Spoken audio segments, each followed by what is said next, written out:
ఆంధ్రప్రదేశ్ పునర్వ్యవస్థీకరణ బిల్లులో సవరణలు ఉంటాయా? రాష్ట్ర అసెంబ్లీలో సభ్యులు చేసిన సూచనలను పరిగణలోకి తీసుకుంటారా? బిల్లుకు ఎలాంటి సవరణలు చేస్తారు? వీటన్నిటికీ కేంద్ర మంత్రుల బృందం సమాధానం చెప్పింది.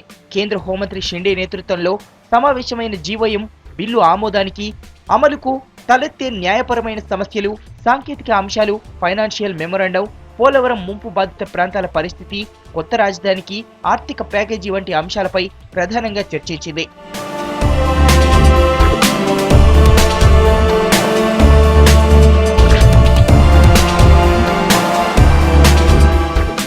అయితే కొన్ని సంక్లిష్టమైన అంశాలను కేబినెట్ నిర్ణయానికి వదిలేయాలని జీవోఎం నిర్ణయించింది. కొత్త రాజధానికి ఆర్థిక ప్యాకేజీ, పోలవరం ప్రాజెక్టు వంటి అంశాలపై నిర్ణయం కేంద్ర మంత్రివర్గమే తీసుకోవాలని నిర్ణయించారు.